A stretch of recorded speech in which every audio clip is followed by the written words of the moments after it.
Peut-être qu'on aurait une chaîne Hunter x Hunter si mon beau vieux Togashi avait moins mal au dos. J'aime pas le dire, hein, mais Kingdom, qu'est-ce que c'est sous-coté? Interlude tuto, comment faire un manga qui se vend comme des petits pains. Après ça, vous tirez une balle dans la tête. Du coup, on relit tout.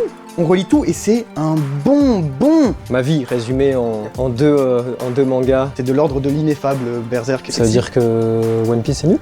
Tiens, prends ça. On peut le dire aussi, il y a un avant et un après. Bonnie Poon Poon. Ça ne correspond à aucun code. C'est le mec qui s'est dit je vais les créer les codes. On va équilibrer l'univers. Hein. Shingeki no Kyojin, la fin, elle est très bien. Est-ce que je t'ai déjà dit pourquoi Shanks c'était plus fort que Mihawk en vrai? Ah non, mais parce qu'il y a vraiment des trucs. C'est là, mon gars. Salut Combini. Salut. Merci de nous accueillir, un truc comme ça. On va parler de nos mangas préférés, c'est ça? Un petit peu de ce qu'on aime moins, mais surtout ce qu'on aime. Il y a de quoi dire là, vraiment. Nous, depuis tout petit, les mangas, ça a toujours été un refuge, surtout, je pense. Faut savoir déjà que à l'époque, lire des mangas, c'était pas bien vu. Donc du coup, c'était quelque chose qu'on faisait un petit peu, pas forcément en cachette, ce serait gros de le dire, mais c'était pas un truc que tu faisais dans la cour de récré. C'était pas un truc que tu faisais partout, ni avec à côté de tes parents, ni à côté de tes potes. Lire un manga, c'était vraiment un truc vachement perso. Et du coup, je suis content aujourd'hui de pouvoir en parler librement comme ça. C'est vrai qu'on ça fait un peu un truc d'ancien, mais mine de rien, il y avait cet aspect très paradoxal de... on peut pas montrer ça à papa et maman parce que c'est soit trop sexualisé, soit trop violent. Et on peut pas montrer ça aux potes parce que ils vont dire que c'est trop gamin. Donc c'était super bizarre. Du coup, notre approche à nous, elle a dû se trouver dans les cartes à collectionner. Et forcément, on ouvre un de boosters, on sait pas ce que c'est quoi, c'est Yu-Gi-Oh, je sais pas, je comprends pas, et tac. C'est l'heure du duel. La merveille au tout début, Yu-Gi-Oh, là où c'est trop cool, c'est que Takahashi, il a dû, je sais pas, tâtonner un petit peu dans son édition à trouver un jeu qui devait être populaire. Et du coup, le début de Yu-Gi-Oh, ça va être avant tout des jeux de la mort, quoi. Où le protagoniste, il va essayer de...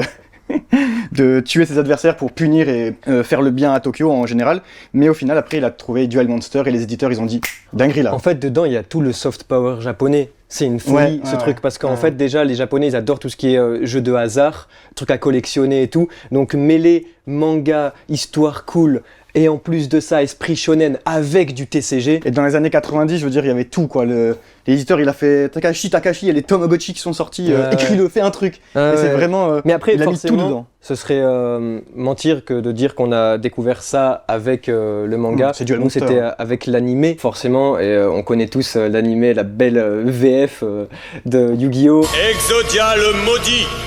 Ah, c'est impossible.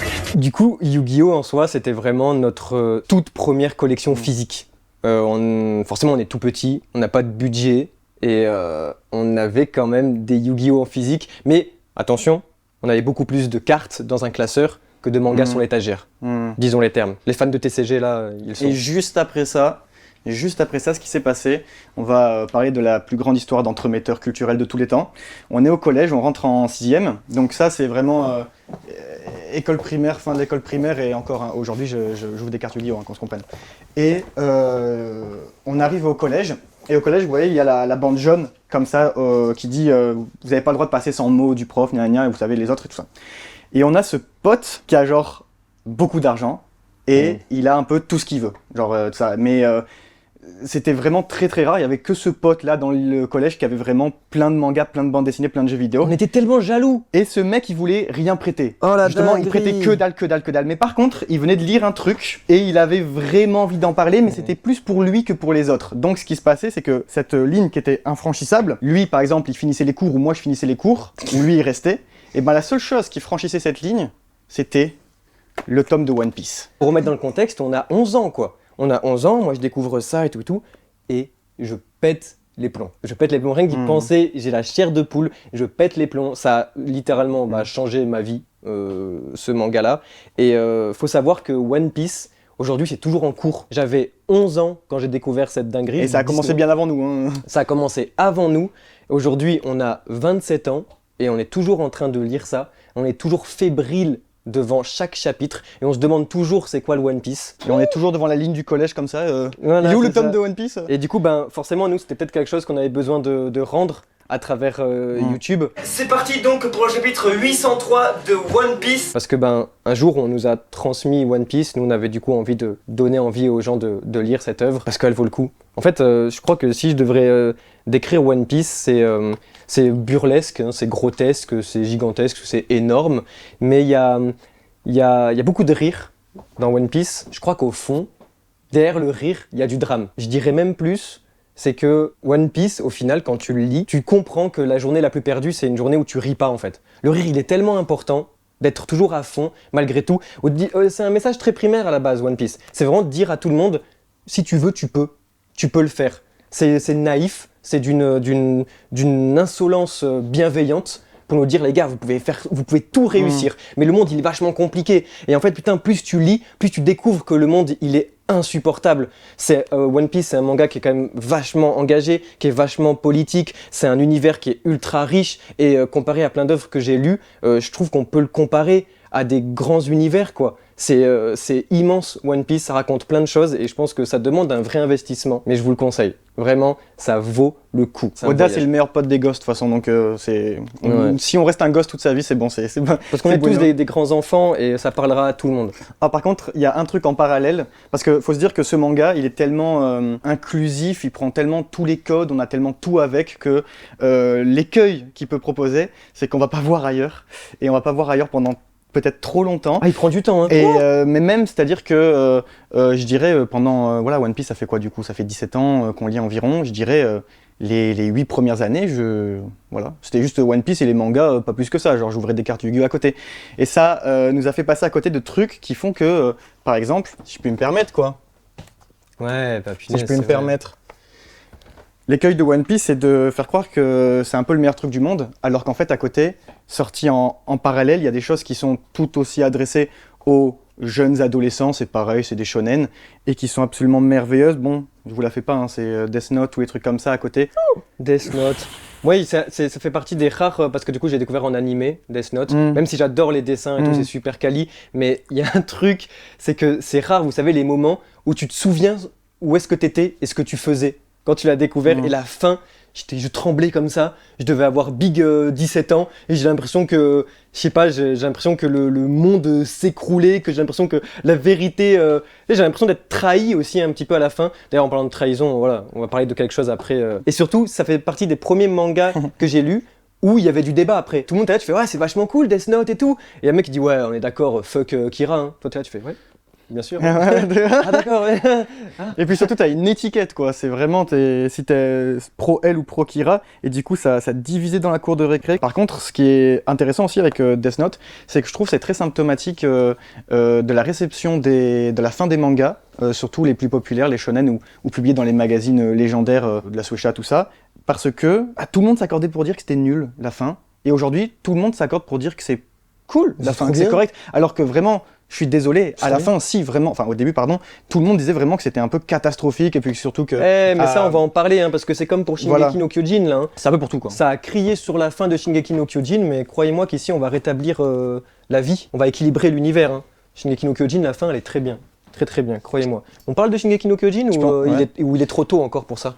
Non, je pense que c'est bien, là, c'est vers là. Hein. Ouais, vas-y, apporte du Shingeki no Kyojin. Ma vie résumée en deux mangas. Ce qui est cool, c'est que du coup, nous sur YouTube, on a décidé de traiter de ces deux œuvres, d'en parler, et au final, elles sont si différentes, mais au fond, comme on est quand même sur du shonen, ça va traiter du même sujet. Ça va traiter de soif de liberté, mais par contre, qu'est-ce que c'est abordé différemment? Ouais, l'application, elle est différente. Et ça, c'est fou. C'est fou de savoir que c'est nos deux œuvres préférées, et pourtant, il n'y a rien en commun, à part vraiment le fond du sujet, quoi, qui est comment on devient l'homme le plus libre du monde. Parle-en, par pitié. En fait, nous, on appelle ça le point Isayama, c'est-à-dire que à chaque fois, on a une discussion, mais alors, c'est pas une discussion manga, hein, c'est pas une discussion pop culture, hein, c'est une discussion, philosophique. Non, mais même, je mange des pâtes. Au bout d'un moment, au bout de 25 minutes, il y a le point Isayama. C'est évident. C'est-à-dire que on dit ouais, non, les pâtes elles sont bien, mais ça manquerait plus de sel. Et puis pourquoi Bertholdt il est mort quoi à la fin? Donc, vraiment, c'est un truc, mais genre, tout le temps. On y revient tout le temps parce qu'en fait, pour moi, et je pense qu'il y aura pareil pour One Piece aussi du côté Shonen Neketsu. Mais là, de ce côté-là, avec SNK, on a touché du doigt le chef-d'œuvre. Vraiment, on est sur une œuvre qui est presque parfaite à mon sens. Et il y aura un avant et un après Shingeki no Kyojin, dans le sens où ça va parler à tout le monde. Ça va être une porte d'entrée aussi pour beaucoup de gens dans le manga. Et quelle immense dinguerie. Moi, j'ai envie de vous dire le truc pour ceux qui ont pas lu et même ceux qui ont lu. SNK, au final, c'est un manga qui va faire peur. c'est un manga qui va faire du mal, un manga qui va nous faire souffrir, parce que c'est un manga où on est toujours en guerre contre l'autre, mais surtout en guerre contre l'inconnu. L'ennemi, il est toujours inconnu dans SNK. Et en fait, quand j'ai compris que c'était le message de l'auteur, j'ai fait « Ah merde, d'accord !» Parce que on est tout le temps en guerre contre quelque chose dont on ne connaît pas l'origine. Putain, les titans, ils veulent nous buter, pourquoi? Après, on découvre, attention spoiler, passer la partie au cas où, mais on découvre que, après, en fait, le titan, c'est pas les titans, le problème, c'est les autres humains. C'est des humains qui se foutent sur la gueule avec d'autres humains. Mais ils sont toujours en guerre et on les connaît toujours pas. Et en fait, tu te dis, mais SNK, putain, ça parle tout le temps de la guerre. Ça va parler parfaitement aussi du paradoxe de l'être humain. On est beaucoup plus compliqué que ça, en fait. La culpabilité va avoir un rôle à part entière. On va avoir aussi le devoir de mémoire qui va avoir un rôle à part entière là-dedans. Et alors que ça fait parler que de guerre, au final, on se rend compte que le message à la fin, c'est un magnifique message de tolérance.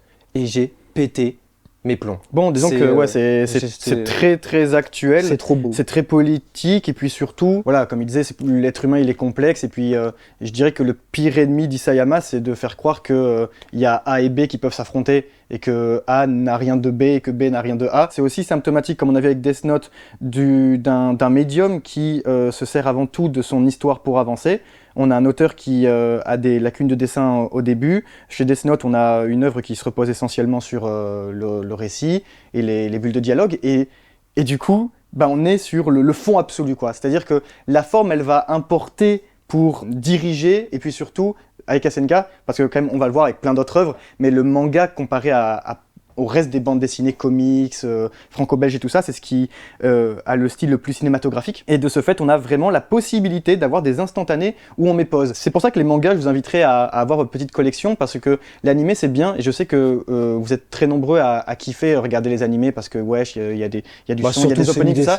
Et celui des SNK, c'est une merveille absolue. Mais cela dit, ce qui est bien, et par exemple, les éditions colossales de chez Pika étaient parfaites pour ça, parce qu'il y a cet aspect de je peux mettre pause, et je peux regarder parce qu'on voit bien tous les crayonnés et combien il y a eu du temps, parce que on va en parler, hein, parce qu'il y a Berserk et compagnie derrière, mais vous imaginez le temps, je veux dire ils en meurent quoi, c'est pas une image, hein, mais c'est terrible. Et il y a voilà, l'approche de SNK, elle se fait je trouve aussi par la violence. Parce que comme pour Dragon Ball, ça va en surprendre plus d'un, mais au tout début, l'attaque des titans, je l'ai découvert par des extraits interposés sur les réseaux de la saison 1, et j'ai trouvé ça vulgaire, mais vraiment, parce que moi j'étais One Piece, donc c'était Luffy qui donne des coups de poing et qui est genre c'est ton meilleur ami, et là c'était des titans qui écrasent des gens et tout ça, et je me suis dit, un jour si je regarde ça, frappez-moi quoi. Et bah c'est mon manga favori donc. Ouais, non en fait vraiment avec SNK comme il dit, c'est que la forme elle est tellement importante parce qu'on va avoir un auteur qui a brisé les codes vraiment et qui s'est amusé à la fois sur le fond comme sur la forme. Et le meilleur exemple de ça, bah, au final, attention, giga spoil, voilà, vous êtes au courant, que les lecteurs s'il vous plaît qui ont lu l'œuvre regardent ce que je vais vous montrer. C'est ceci en fait. On est vraiment sur un auteur qui, pour montrer le plot twist de son œuvre, va nous montrer un dessin. Il est là. C'est un dessin, c'est l'auteur qui l'a dessiné. Et il va nous dire, ceci n'est pas un dessin. Et je trouve ça splendide. Parce que bien évidemment que c'est pas un dessin, c'est une photographie. Cependant, c'est un anachronisme, parce que dans le monde des SNK, ou à l'heure où je parle là-dedans, dans l'œuvre, ils ne connaissent pas la photographie. Peut-être que c'est une pipe, on sait pas. Du coup, voilà, c'est magnifique, c'est trop bien fait, on sent qu'il y a vraiment énormément d'intelligence derrière cette œuvre, et surtout, c'est très philosophique, il y a plein de choses à raconter. Ce qui est beau aussi dedans, c'est que ça va faire du lecteur, ça va le sortir du rôle de simple spectateur. Ça va nous engager, nous aussi, et surtout, comme je disais, sur le devoir de mémoire. Et surtout sur la tolérance. Il y a toute une métaphore de Shingeki no Kyojin qui nous dit de sortir de la forêt, d'aller voir l'autre, d'apprendre à parler et surtout à dialoguer. Toujours la diplomatie avant, le dialogue avant les coups. Et je trouve que c'est super beau parce que du coup ça va nous dire bah, faites-vous ça aussi après. Vous avez fini de lire, vous n'êtes pas qu'un simple spectateur, faites-le. Et j'ai envie de terminer là-dessus avec une phrase d'un abonné qui nous avait remercié pour nos vidéos à la fin et qui avait dit quelque chose de trop juste. Il nous avait dit « Merci les gars pour tout votre travail sur Shingeki no Kyojin. Grâce à vous et surtout grâce à Hajime Isayama, j'ai compris que dans la vie, j'avais pas d'ennemis, j'avais seulement des mares. Ceux qui ont lu comprendront. » On continue dans la déprime un petit peu, mais là autant vous dire qu'on va toucher le fond avec un auteur que j'apprécie énormément. C'est Asano avec son petit Bonui Poun Poun. Alors, Bonui Poun Poun, on va dire que c'est très facile de le vendre. Cependant, ça va être beaucoup plus compliqué d'en parler. Par là, j'entends, c'est qu'avec Poun Poun, On peut user de tous les superlatifs. Je peux dire que ça va être l'histoire la plus choquante que vous avez jamais lue. Ça va être l'histoire vraiment la plus humiliante. Après ça, vous tirez une balle dans la tête. Donc du coup, peut-être qu'il faut que je lise, du coup, on va voir si ça marche sur moi. Cependant, c'est bien plus compliqué que ça, Poun Poun. Je vais vous la faire courte. On va suivre l'histoire d'un mec banal, d'un enfant banal, dans une vie banale. Il n'y a rien d'extraordinaire, et c'est bien ça qui est effrayant. Déjà, Asano, il faut savoir que c'est un auteur qui va beaucoup dessiner par la photographie. Il va avoir un environnement qui est trop réaliste. Ça va être extrêmement détaillé. Et là, d'un coup, bam! Le personnage principal, qu'est-ce que c'est? C'est un petit oiseau, il est tout mignon et il est surtout extrêmement sobre. Et ça va du coup dénoter, ça va faire un contraste de fou malade avec le reste et surtout ça va créer de l'empathie. Et autant vous dire que l'empathie dans ce manga, elle est punie. C'est un danger, il faut faire attention. Parce que vous allez lire Bonmi Poun Poun, vous allez vous identifier au personnage et vous allez le regretter. Voilà, c'est immense. On peut le dire aussi, il y a un avant et un après Bonmi Poun Poun. Moi ça m'a marqué. Vraiment, j'adore lire des mangas avec des musiques, parce que voilà, je me mets dans un mood et tout, je suis là, je me déconnecte et tout, c'est ce que je fais depuis tout petit. J'avais ma playlist Poun Poun, autant vous dire que quand je la réécoute aujourd'hui, je suis là comme ça, j'écoute une musique et tout d'un coup, bam, playlist Poun Poun, je retombe en enfer, je suis pas bien et voilà. Et faut pas croire que c'est juste pour déprimer, hein. Je vous ai vendu ça comme ça, mais il y a un très beau message derrière, aussi quand même d'espoir. C'est un manga qui va traiter d'espoir de manière très pessimiste quand même. Oui, mais haha, Bankai! Eh oui, personne s'y attendait. Interlude tuto, comment faire un manga qui se vend comme des petits pains. Vous prenez des réceptacles de code et vous les remplissez et vous faites que ça. C'est l'efficacité absolue, c'est-à-dire que là on est sur des... je peux peut-être présenter quand même Bleach et du coup Kimetsu no Yaiba Demon Slayer, absolument tout le monde connaît, mais ce qui est très efficace là-dedans, c'est l'idée de retrouver absolument ce que tout le monde attend. C'est fantastique parce qu'en fait l'exercice est primaire, mais alors le faire bien, c'est pas marrant. Et c'est ça que je trouve assez stupéfiant parce que l'un un peu plus vieux que l'autre, et pourtant c'est exactement les mêmes réceptacles, c'est-à-dire que vous prenez des objets notes, vraiment une fiche de suivi. C'est pas comme le voyage initiatique du héros tout à fait, parce que c'est vraiment des codes qui sont propres au manga et à l'industrie, parce qu'ils respectent le suivi hebdomadaire. Voilà. Vraiment des shonen neketsu par excellence. Mais voilà, et puis comment du coup tenir en haleine en fin de semaine, comment ouvrir, comment, je veux dire, à l'échelle de la semaine, à l'échelle du chapitre, à l'échelle de l'arc, à l'échelle du manga, c'est vraiment... si vous avez envie, parce que je vous vois derrière la caméra, moi aussi je serai mangaka plus tard et tout ça, ben mine de rien on dit souvent qu'il faut regarder ce qu'on n'aime pas et dire pourquoi c'était mauvais. On dit aussi qu'il faut regarder les trucs pas très connus mais que waouh c'est un peu underground et tout ça et c'est trop bien. Moi je vous conseillerais aussi de regarder ce qui est très populaire, mais pourquoi c'est populaire? Parce qu'il faut pas croire que les mangaka derrière, ils se sont dit waouh c'est le meilleur moment de ma vie, je suis trop original et tout. Non, en fait c'est avant tout des mecs à l'usine. Hein, le manga c'est peut-être un art, mais c'est alors vraiment une industrie. Et les gens qui font ça, hein, que ce soit Kubo ou comment elle s'appelle, ma sur Gotuge, et ben voilà, c'est des gens, je veux dire, ça me fait penser à, je sais pas où il est, mais Spy Family. Spy Family, l'auteur qui disait lui-même, je fais ça parce que faut plaire. Mes personnages, je les aime pas. C'est ouf d'avoir un mangaka qui dit mes personnages, je les aime pas quand même. Je veux dire, c'est big trahison max. Et ben non en fait, parce que faut pas croire, hein, c'est aussi un gagne-pain, et du coup faut respecter les codes. Je vous ai parlé de Poun Poun, et en fait c'est de la tranche de vie en fait, hein, au final ça va raconter le quotidien d'un personnage et comment il évolue et à quel point ça devient un petit peu pas facile pour lui.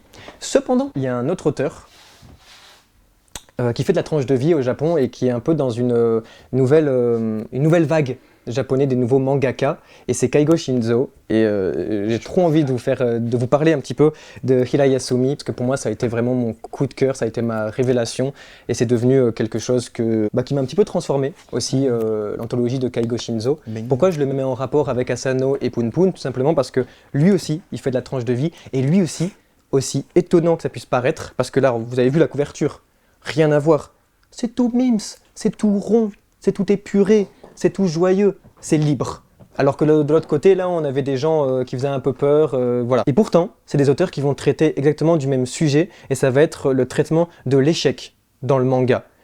Comment t'acceptes d'être nul, comment t'acceptes de pas être le meilleur, comment t'acceptes de te relever, et comment, surtout, tu vas accepter, au final, le plus important dans la vie, dans le quotidien, qui est un petit peu la futilité de tous les jours. de te dire que putain, en fait, peut-être qu'il faut que je fasse une pause, quoi. Parce que ça va parler aussi pour tous ceux qui sont un petit peu carriéristes, qui donnent tout pour le boulot, et putain, on sait très bien qu'on donne tout pour le boulot, en fait. Les journées, elles sont ultra stressantes, on n'en peut plus, c'est ultra oppressant. Et en fait, Hira Yasumi, c'est un jeu de mots de la part de l'auteur, parce que ça vient de Hiru, la journée, et Yasumi, qui veut dire la pause. Donc en gros, c'est pour dire la pause dans la journée. Et pourquoi je vous invite vraiment à le lire? Parce que c'est thérapeutique. Parce qu'en fait, du coup, je vous invite vraiment à ce que ce soit votre pause, du coup, dans votre journée. Vous lisez juste un petit chapitre et vous allez comprendre pourquoi c'est important de faire une pause. Quoi que vous fassiez. Que vous soyez en couple, que vous soyez retraité, que vous soyez célibataire endurci, que vous ayez vraiment une vie super compliquée, ou même que vous foutez rien, que vous soyez au chômage, ça traite parfaitement du chômage, des friteurs, vous savez, au Japon, de la crise de la trentaine, qu'on est là entre big 25-30 ans, on sait pas quoi faire de la vie, putain, ça parle de ouf à notre génération, une génération, vous savez, qui... on sait pas quoi faire en fait. On sait pas quoi faire, on a big 30 ans, on est là en mode qu'est-ce que je fous de ma vie en fait. On enchaîne les boulots, on enchaîne les études. On a fait des études, on sait pas trop pourquoi, voilà. Mais on y va quand même à fond. J'ai jamais vu un manga aussi positif, aussi enthousiaste et pourtant aussi réaliste. Blue Flag, est-ce que vous aimez les hommes, est-ce que vous aimez les femmes? Vous le savez peut-être pas encore, bon en fait si, parce que peut-être vous avez trouvé votre orientation, mais c'est pas le cas des personnages de ce manga. Et autant dans l'Attaque des Titans, il y a des plot twists, c'est qui ce titan? Est-ce que c'est ça? C'est une dinguerie. Autant là c'est, non, est-ce qu'il aime les hommes? Et je vous jure que j'ai crié dans mon lit en apprenant en fait que un personnage féminin de l'œuvre aimait les femmes. Mais ce que je veux dire, c'est que l'orientation du personnage tout le long est portée sur sa relation hétérosexuelle avec un autre homme, et à la fin on est... Et puis du coup on relit tout, et c'est un bon... C'est très touchant, hein, Blue Flag. Mais au lieu d'être très touchant, j'avais vraiment l'impression d'être...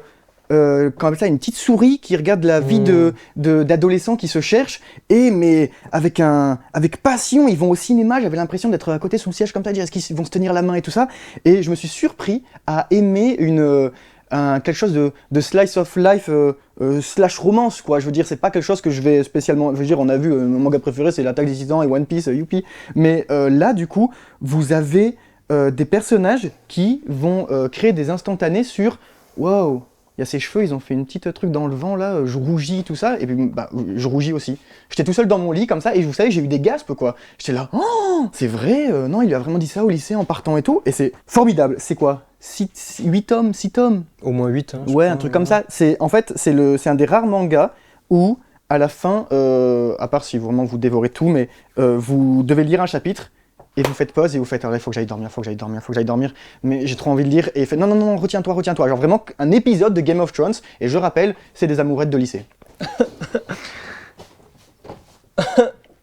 C'est ma Bible. J'aime pas le dire, hein, mais Kingdom, qu'est-ce que c'est sous-coté? Par pitié en fait, je sais pas quel problème a la France avec ce manga, mais c'est, il faut savoir, une œuvre qui explose au Japon depuis très longtemps et qui est très timide en France. Et j'ai trop envie de vous en parler parce que Kingdom, pour moi, ça a été aussi vraiment une découverte du siècle. Vraiment. Ce qui est assez intéressant avec Kingdom, c'est que ça a parlé vraiment de l'histoire de la Chine. Et du coup, on est pendant la période des royaumes combattants, on est à 5 siècles avant Jesus Christ, et autant vous dire que du coup, ça va retracer l'histoire de la Chine antique, bien sûr de façon très romancée, mais par contre, toutes les dates, tous les points vraiment sont vrais, je veux dire. Donc bien sûr que c'est romancé, mais par contre, du coup, on apprend des choses. C'est cool aussi de se dire que tu lis, tu pètes les plombs, t'adores et tout, mais aussi t'apprends des trucs sur l'histoire de la Chine antique. Moi, pour le coup, je ne savais rien. Mais ce qui est incroyable avec Kingdom, pour le coup, c'est que c'est un manga de guerre, de bataille, un manga de testostérone, un manga pas de 1v1, pas de 10 contre 10, non, pas de 100 contre 100, mais bien un manga de centaines de milliers contre centaines de milliers. Vous avez déjà vu ça dans un manga? Non? En tout cas, on l'a pas vu en animé, hein. Ouais, parce que l'animé est terrible, ça ne lui rend pas justice, s'il vous plaît. Découvrez Kingdom avec le papier, c'est gigantesque. C'est un manga qui va du coup, comme je vous disais, parler de la Chine, mais qui va traiter aussi bien de la plume que de l'épée. Et c'est ça qui est dingue. On est tous là en mode « Waouh, génial, Game of Thrones !» Mais oui, mais alors génial Kingdom, par pitié. On est tous là en mode « Hé, incroyable, le Seigneur des Anneaux !» Bah oui, incroyable Kingdom alors du coup. Parce que vraiment, ça n'a rien à envier. Je suis ici, vous avez devant vous le plus grand fanboy, d'accord, du cinéma de Peter Jackson. J'adore Le Seigneur des Anneaux, c'est ma trilogie préférée. Je vendrai mon frère pour la revoir. Oh. Cependant, je peux vous le dire, ça n'a rien, mais alors rien à rougir. Que ce soit des batailles dans la mêlée, ou que ce soit des grands de point de vue du stratège et tout qui regardent, c'est ultra lisible. C'est un miracle que ce manga existe. Déjà, vous savez, faut savoir que Yasuo Sahara, c'est l'assistant de Takehiko Inoue. Et Takehiko Inoue, vous savez, Vagabond et tout, c'est des traits qui vont être très secs, qui vont être très rapides, qui vont être très agressifs, mais qui sont surtout très, très beaux, quoi. Et c'est l'assistant de ce mec qui a fait ça, mais avec plein de batailles de ouf gigantesques, et surtout le traitement du charisme qui est fou. Mais qui est fou. Si vous êtes des bandeurs de flow, là, parce que je sais qu'il y en a, et c'est normal, on kiffe tout ça, là, les rapports de force, le flow dans les mangas et tout, on veut tous des grosses apparitions, bam, je suis là et je vais changer le cours de l'histoire. Et ben on a ça dans Kingdom x 1 million. Pourquoi ? Parce que l'auteur, il a été trop malin, et il va montrer les personnages historiques, les généraux de guerre, des politiques, des rois et tout, non pas comment ils étaient, mais comment ils étaient perçus. Et du coup, on a des déités, quoi. On a des statues. Ils sont là et ils disent « Tu fermes ta bouche maintenant, c'est moi qui Et dis. » surtout que ce qui est ouf, c'est les contre-histoires chinoises, parce que du coup c'est en Chine, hein. Ouais. Elles sont intéressantes parce que nous en Occident, le traitement qu'on a de l'histoire, ça va être un aspect divin, adressé au roi, tout ça, vous connaissez, les monarchies. Et pour les dirigeants et les grands conquérants chinois, il y a l'aspect aussi lié à la mythologie qui va être accordé sur comment on appelle ça, la force au combat, quoi. Et du coup, les écrits chinois, ils racontent beaucoup comment le général, on l'a vu, hein, il a sorti sa hallebarde et d'un coup, il a tué 50 personnes. Mais t'as les moines chinois, ils écrivaient ça normal. Et du coup, c'est vraiment super bien retranscrit. Et c'est trop cool. Et en fait, d'autant plus que ça va traiter vraiment de la guerre aussi. Vous avez un manga qui va présenter une pléthore de personnages. Alors, faut aimer ça, hein, vraiment, parce que c'est très très riche. Et j'ai envie de faire un petit jeu avec vous. C'est qui le gentil, c'est qui le méchant ? Ah, j'ai ma petite idée, hein, parce qu'il veut nous brain. Hein. Ouais, c'est ça qui est cool. C'est ça qui est cool, c'est qu'en fait, ici, vous avez l'antagoniste numéro 1 du manga, quoi. Mais en vrai, il a pas l'air si méchant que ça. Et là, vous avez l'allié numéro 1 du manga, entre guillemets. Et ça, c'est le fan favorite. Tout le monde le kiffe. Alors que putain... Est-ce qu'il est musclé ou pas ? Il est très musclé. Est-ce qu'il est grand ? Est-ce qu'il est grand et musclé ? Il est charismatique. Mais surtout, il est l'incarnation même du crime de guerre. C'est la pire des ordures. Et pourtant, on route pour lui. Et lui, c'est juste un lion qui se bat à fond pour protéger ses amis et son pays. Et lui, il est un peu moins musclé ou pas ? Non, mais je veux savoir. Tu veux venir où ? Tu veux mettre ton point là ? Non, je veux savoir. Est-ce qu'il est un peu moins musclé ? Il est, ouais, un peu. Il est un peu moins musclé ? Ouais. Il est un peu plus efféminé et lancé, non ? Ouais, un peu, mais il est fort aussi. Est-ce que tu serais pas en train de décrire Berserk ? Oh là là. Du coup, Berserk, je vais pas revenir dessus parce que flemme, presque en fait, c'est de l'ordre de l'ineffable, Berserk.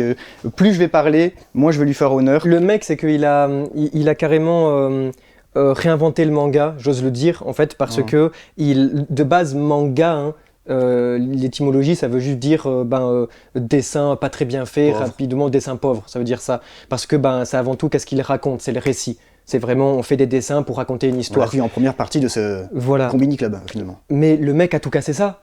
Moi, j'ai jamais vu. Moi, c'était vraiment, je lisais ça et je m'arrêtais toutes les 2 minutes. C'est insultant, Et j'étais en mode, mais c'est quoi cette page de zinzin en fait ? Pourquoi le mec fait ça ? Et on se rend pas compte de tout ce que ça a influencé. Le mec a réinventé carrément même la dark fantasy, il a réinventé un monde et surtout même, je dirais, pour tous ceux qui ne le savent pas, il a réinventé le récit d'ambiance. Berserk, ça va raconter plein de choses sans le dire. C'est un mec qui marche. Voilà. Et vous avez un décor. Et puis le revenge. Voilà, et le décor, il va raconter quelque chose. Pour tous ceux qui sont fans là, des Souls-like et tout, des jeux vidéo, tout ce qui est Dark Souls, tout ce qui est Elden Ring et tout, ça vient de Berserk, hein. Faut le savoir, hein. De base, c'est un japonais qui a un jour ouvert Berserk et qui a dit « Bruh, c'est quoi cette dinguerie ? Je veux absolument faire ça !» Et ça a du coup réinventé le jeu vidéo. C'est fou de se dire ça, c'est fou de dire que le Berserk a réinventé le manga et a réinventé le jeu vidéo, clairement, et tout ça avec de la narration d'ambiance. C'est vraiment pas besoin de dire les choses. On les a bien compris, quoi. De toute façon, c'est vraiment un énorme chemin, quoi, quand on y pense. En fait, finalement, Guts, dans Berserk, c'est un peu un Ronin, quoi. C'est un mec sans maître, parce qu'il a perdu son maître, parce qu'éventuellement, son maître, encore une fois, veut le buter. Et maintenant, il veut buter son maître. En fait, la morale, elle est très noire, à l'image du manga. Et pourtant, on a l'impression qu'on n'a jamais aussi bien touché la vie. J'ai une hot take. C'est juste que je trouve, je sais pas si vous serez d'accord avec moi, c'est horrible ce qui s'est passé avec le maître Miura. Bien évidemment, qui nous a quittés et tout, c'est une tragédie. C'est affreux. Mais indirectement, est-ce que le fait qu'on n'ait pas de fin à cette œuvre-là, Ouais. ça la rend pas encore plus spéciale, parce que comme du coup on est sur une quête de vengeance, où le mec il marche, mais t'as l'impression qu'il est sur un tapis roulant, vous savez qu'il va dans l'autre sens, le mec il marche, il y arrive jamais. C'était un peu le but du manga, c'était de nous créer de la frustration et tout, et de terminer du coup une œuvre qui ne se termine jamais, je trouve que ça l'a fait vraiment rentrer dans l'histoire. Moi ça me fout les frissons. Bah, surtout que... oh non, il m'a lancé. C'est sûr qu'en fait, on a le paradoxe dans Berserk de la vengeance. Donc, à savoir qu'en gros, Guts, il doit se venger d'un cum avec il est tout beau, il est tout frais, mais il est surtout très très fort et très méchant, enfin, pour ses propres convictions. Et ce qui se passe, c'est que du coup, cet homme-là a estimé que Guts l'a trahi en premier parce que justement, il pensait être son égal. Il s'est dit, bah, si on est amis, on peut faire chacun sa vie.